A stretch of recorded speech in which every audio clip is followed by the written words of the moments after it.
Welcome to the Filmmaker Mixer Podcast, the podcast by filmmakers for filmmakers. My name is Andrew, and I'm joined alongside my co-host Jeff, as always. Jeff and I are writers and directors and passionate about the art of storytelling. Filmmaker Mixer is a creative hub where aspiring and established filmmakers come together to share experiences, insights, strategies, and inspiration. This episode is sponsored by Gemini Crown Tech, software for all of your production needs. Stay tuned for more information later in the show. Hello, everybody. This is the Filmmaker Mixer podcast, and today we are chatting with production designer Olga Devuyst. Her most recent project was just released this last March. So, Olga, welcome to the show. Nice. Thank you for having me. The film was very cool. Very cool. So I'm anxious to get in and talk about the design and the look of it. But this is a really basic question, and most seasoned professionals know this already. But for our young filmmakers who are just getting interested, kind of explain what a production designer does. Well, production designer, it's a big umbrella. Yeah, we cover a big umbrella for sure. But we are in charge of the visual aspect of the movie. I mean, of course, together with director of photography, but we are in charge of the set decorating, props. So are you like the creative head of all the different departments that fall underneath that? Is that kind of how it works? Yes. Okay. Yes. Like we are, like I'm at the top of the creative departments of the film. So yes, like there's thing we work together with everyone. Like I'm working together with the costume designers like so we're just keeping everything in tone and everything in yes. Well, tell me about this new film from Lionsgate. Like I said, it's a lot of fun. I'm curious how you got involved in that project, first of all. I've worked with the producers that were developing this movie. I've worked with them previously. So when they were developing this project and they were kind of talking about starting it, they asked me if I would like to be a part of it. But of course, I had to pitch it. I had to pitch it to the director, to Laura Murphy. And that's kind of what I did. I've pitched it to Laura and we clicked. It really did work for us. So when you're pitching something like this, are you creating a lookbook for the film that you're showing the director or the producer? Yes, I go through the script, I read the script, and then I put together a lookbook. What I think the movie, should, or not should, but I imagine it, how it is in my head. And if it gets as close as possible to the director's vision, and then it's kind of the chemistry is there, and then we build on that. Gotcha. And it did work, and I was really, really happy that we found the common ground and together developed a better like visual look to the movie. So I'm curious about something. When we talk to screenwriters, a lot of times they say when they're working on a new idea, they have to find the way into the story. What's the hook of the story? What's the way into the script? Do you do the same thing with production design? So you get a script, you're looking at it. Are you trying to find a way into the design? And I don't know if it might be a color palette or it might be a tone. Does that question even make sense? Yes, it does. For me, I guess when I read the script first, I look at the emotions. Oh, interesting. Yeah, like how do we want audience to feel at that point? Right. And support the actor, support the characters for them to kind of dive deeper into a story. Right. So we kind of we look at that, we see where the character is in their life, in their space, and and everything. So that's kind of how I go. I read and I figure out the emotions, place in the life the character is in, kind of, and then we develop it further. And so, how do you think production design serves the arc of the story? Is there an arc to the design? So your character starts in one space, and then by the time you get to the second or third act, that changes. Maybe it's a color change, maybe it's a set decoration change. Do you do those kinds of things? We do, of course. Yes. Eva is a young female, like young lady. She's just kind of getting over a breakup, over a relationship. And she's kind of trying to find herself. She's jumping into the new dating game. She's just kind of embarking on the new phase of her life. But we're coming from her being in this a little bit of a slum of things. She couldn't get going. So we see her apartment a little bit, messier, less tidy. It's moody. It's a bit darker, like she doesn't really, it's not that she doesn't care, but she's just kind of, it's not there. It's not her priority. She's trying to find herself. And so when she's entering this new phase in her life and begins dating again and everything, we see the things pick up, the colors come in, it becomes maybe more organized, maybe more focused. So that's one way production design can support the story. And what's the collaboration like with, say, the cinematographer? Um, Obviously he or she is going to have a look in mind on how they want to shoot the project, and you have to, I'm assuming, balance their lighting plan with what you're doing. I mean, how do those conversations work? John Hall was a director of photography on F. Mary. He was fantastic. The collaboration was so good, but we still had to hit that specific thing because this movie was kind of a mix between the two genres. It's a Right, thriller and comedy. right, So the look of the movie we wanted to keep as close as possible to the thriller, but the characters were a little bit more comedic or a comedian, or I don't know how to more, but the character was supporting comedy aspect of the movie. right. So yes, so we had to kind of be somewhat careful, so with the lighting was a lot more on the thriller side of things. We've tried to make it more like moody. Alfred Hitchcock was like the biggest inspiration. The Rear Window. It's like in my mind, it was very voyeuristic. So I had to support Jonathan with creating some of those things. How are we going to do the window? How are we going to do even the window treatments? Or specific practical lighting. How can we, and those are the conversations we were having with Jonathan. I'm intrigued by the fact that you talk about how it's a thriller and a comedy. Mhm. And how do you, with production design, how do you balance those two? I know you said you kept it, you wanted to have the look and the tone of a thriller and let the actors kind of do the heavy lifting on the comedy.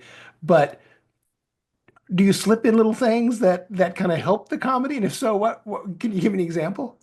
Well, for example, even in Ava's apartment, we thought that we should add a little bit of like some kind of a pet.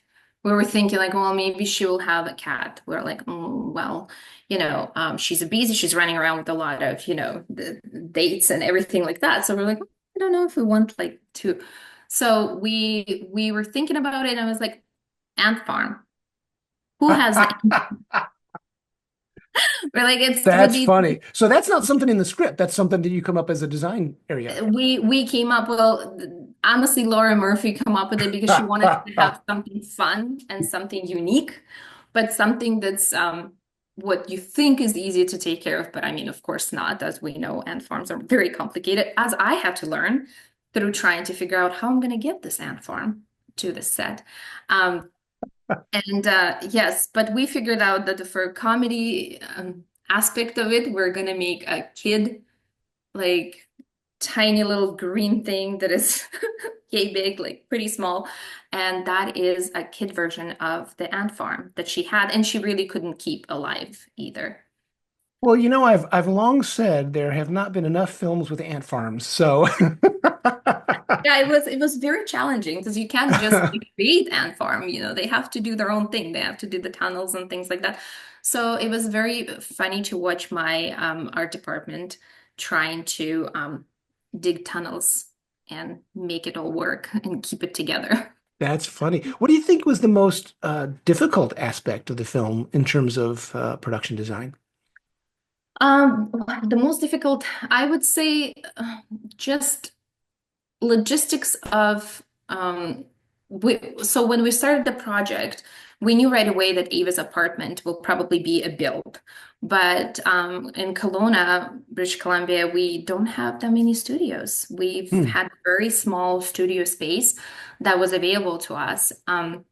And so we really had to come together with Laura and director of photography Jonathan to figure out how we could utilize the space while still being safe, but tell the story. Right. And how do I build it for them, you know? And we've come together through collaboration. Jonathan was incredible at, just supporting and reassuring that, no worries, we will make it work. And he sure did. So the build was small, but still full of Eva's character, like was able to support her character and helped Laura and Jonathan tell the story. What about actors and your collaboration with them? Actors, they have to find this character. They have to evoke the emotions of this character. Do they ever come to you with ideas on, whether it be wardrobe or, business in their apartment, things they want to, have in their hands, or, they're looking for actor stuff. And how does the production designer collaborate with them so that they can do what they need to do? Of course, I always ask that question.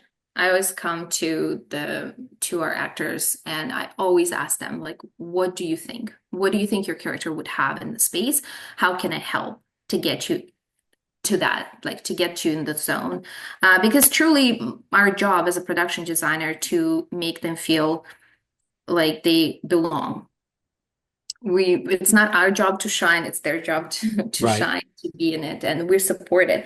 And yeah, we've had that, like that sometimes very odd to me, like I'd come in, like there was a character that is completely was not supposed to be kind of a buff or like workout, but he came in, he's like, oh, I would like to have like this, like I would like the small dumbbells in this corner, I would like this, and and a cactus on the table. And I'll be like, I wonder why. But that's fantastic for me too when they say those things, because then as a production designer, I could dig deeper into a character and unravel that ball of yarn, how I call it, and keep pulling and seeing, oh, I wonder why. Why does he think that? So then it develops the character stronger in my mind and what am I creating for them.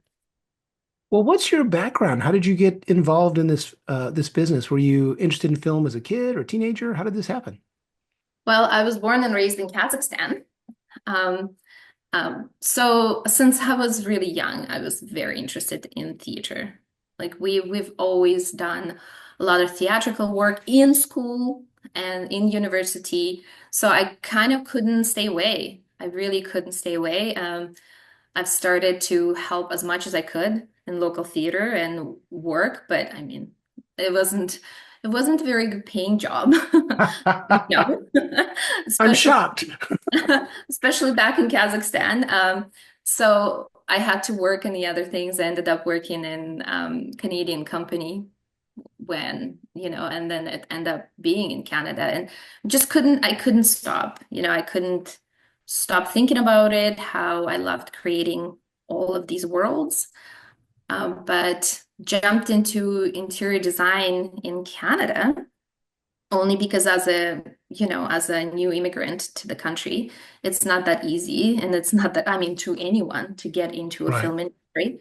So it took a while, and so through friends, through interesting thing is through COVID, where a boom of production happened.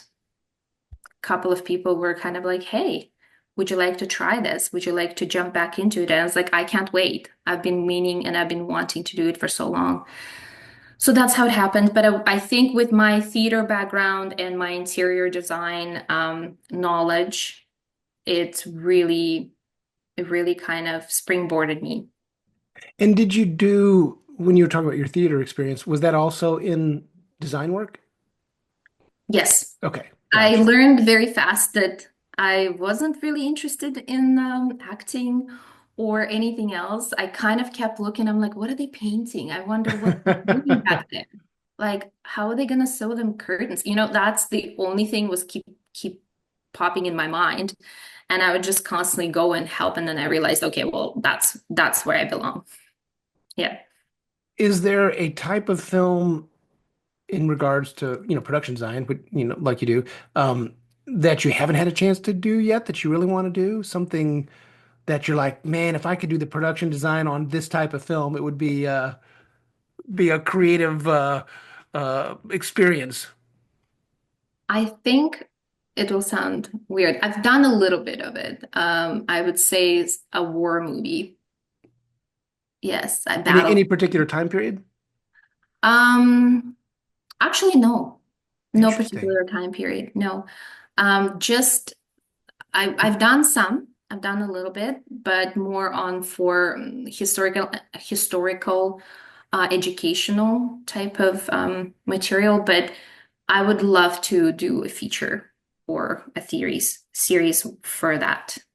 Yes. Interesting. It's I don't and I've it's I feel like there's so much emotion.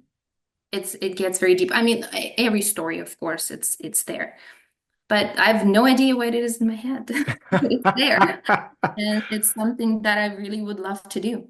Well, I'm curious how you get inspiration for what you do. I know that cinematographers are always looking at light, the way it comes through the window, the way it bounces off the walls, stained glass versus, a simple type of window glass. And writers are always listening to people. They're listening to phrases and the way people speak. What do production designers do? Are you like a people watcher or do you yeah, how do you get ideas for characters? Photography is a huge aspect for me. Interesting. I don't photograph myself. I do for just if I see something really interesting, but it sometimes doesn't come through as much as when I go through a photography book or when I follow so many photographers and I've been on Team Carpenter kick for a while right now. So um, a photography is huge for me, I would say, because it's like a moment in time Right. and you see how that person lived and what's going on. And I feel like this is kind of what we're doing, right? We're showing what the character is in at that time in their life. And yeah, that's and of course textures and colors. And when I Right. travel, traveling is huge. I can't like I was just like last year was able to make it to Biennale in Venice. That feeds our soul. Art Sure. feeds the soul, and yeah, it helps so much, truly. And I think if you're starting out as a creative, go anywhere. Go to your local art museums or exhibitions, anywhere. Go and try to kind of download it into yourself. Right. Right. Right. Yeah, Interesting. It's yeah. funny you say capturing a moment in time for a person in a photograph. Have you ever had like a small little touch of something you added to a scene that maybe in one aspect wasn't a huge impact on the design, but it just gave that one little moment for an actor or for for an emotional impact. Does that ever happen? It does. Of course it does, especially sometimes when they mention that's something they want and we, we work very hard at trying to find. Sometimes it's for the director. Director likes something and they would love us to bring it in. My last movie I've worked on with director Michael Nanking, it was we've discussed from the beginning that we wanted to carry out this textile and fabrics throughout the movie that he could shoot through. We could always see and recognize that this character is very much connected to this flowy and free personality. Right. And so this is what we've been working on. And so the whole movie we would bring in something. It either will be a specific tapestry that we find that he would really connect to and make sure that she's positioned a certain way close to it. Either we're shooting through specific see-through fabric, So it's every time it's different. Sometimes you're right. Sometimes it's a small toy that we bring in and it kind of represents the era and time. And Oh, if interesting. it's small and if it's, like we had these tiny wooded ducks that were from 1940s. But it could show that, they barely had anything. And the only thing they could afford for their kids is these wooden toys, wooden little ducks that they pull on the wheels. So it's whatever. It's either for the character, for the story, or it's for the director to try to tell the audience who this character is. Interesting. Yeah. Interesting. Well, before we wrap up, is there a way people can track you and see what you're up to, follow your work? Are you an Instagram person or Facebook? Do you I have some of your am. work out there? I am on Instagram. It's Olga Devuyst. And I do have a website as well, where with my work on there. So yeah. What's the website? Website is Just Olga olgadevuyst.com. Devuyst. Gotcha. olgadevuyst.com. Perfect. Makes Yes. sense. Thank you, makes sense. Yes.